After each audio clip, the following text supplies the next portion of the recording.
নমস্কাৰ শিক্ষাগুৰুসকল আমি সকলোৱে নিশ্চয় জ্ঞাত যে 8 ডিসেম্বৰ তাৰিখ সোমবাৰে 6 পৰা ক্লাছ 8 লৈকে পেট পৰীক্ষা অনুষ্ঠিত হ'বলৈ গৈ আছে আৰু এই পেট পৰীক্ষা এক্সটাৰ্নেল ইভালুৱেটৰ যিদৰে গুণোৎসৱত এক্সটাৰ্নেল ইভালুৱেটৰ আহে তেনেধৰণৰ এক্সটাৰ্নেল ইভালুৱেটৰ মুঠ বিদ্যালয়ৰ 10% বিদ্যালয়ত মানে শতকৰা 10খন বিদ্যালয়ত এক্সটাৰ্নেল ইভালুৱেটৰ আহিব আৰু সেই পেট পৰীক্ষা সম্পৰ্কে প্ৰশিক্ষণো ইতিমধ্যে অনুষ্ঠিত হৈ গৈছে আৰু আপোনালোক নিশ্চয় সেই সম্পৰ্কে ভালদৰে জ্ঞাত আৰু আমি অপেক্ষা কৰি আছিলোঁ ক্লাছ 3 to 5 অৰ্থাৎ 3, 4, 5ৰ যি গুণোৎসৱৰ দৰে পেট পৰীক্ষা অনুষ্ঠিত হ'ব গৈ আছে ৰাউণ্ড 2 পেট পৰীক্ষা এই পেট পৰীক্ষাত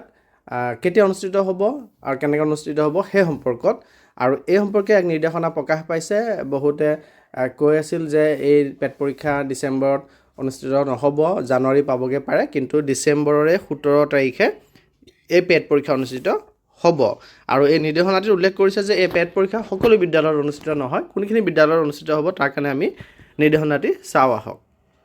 ইয়াতে বোল্ড লেটাৰত লিখিছে যে periodical assessment test for students of class 3 to 5 shall be conducted on 17th December 2025 য'ত 3 to 5ৰ পেট পৰীক্ষা 17 ডিসেম্বৰ তাৰিখে অনুষ্ঠিত কৰা যাব in the schools বিদ্যালয়সমূহত where question papers can be made available online য'ত প্ৰশ্নবোৰ অনলাইনত এভেইলেবল কৰিব পৰা যাব অৰ্থাৎ য'ত স্মাৰ্ট টিভি আছে যেবিলাক স্কুলত স্মাৰ্ট পেনেলত আমি কোৱেশ্চন পেপাৰ দেখুৱাব পাৰিম য'ত হাৰ্ড কপিৰ প্ৰয়োজন নাই তেনেধৰণৰ বিদ্যালয়সমূহ অৰ্থাৎ যিসমূহ কম্পোজিট বিদ্যালয় আছে বা এমভি স্কুলছ আছে য'ত 6 to 8ও আছে আৰু 3, 4, 5ও আছে তেনেধৰণৰ বিদ্যালয়সমূহত গুণোৎসৱৰ দৰে যি পেট অনুষ্ঠিত হ'ব গৈ আছে য'ত এক্সটাৰ্নেল ইভালুৱেটৰ 10% বিদ্যালয়ত উপস্থিত থাকিব সেই পেট পৰীক্ষা অনুষ্ঠিত হ'ব 17 তাৰিখে ফৰ আদাৰ স্কুলছ অইন বিদ্যালয়সমূহ যিবিলাক ষ্টেণ্ড এলন এলপি স্কুলছ আছে য'ত 6 to 8 নাই বা য'ত স্মাৰ্ট পেনেল বা স্মাৰ্ট টিভি নাই তেনেধৰণৰ বিদ্যালয়সমূহত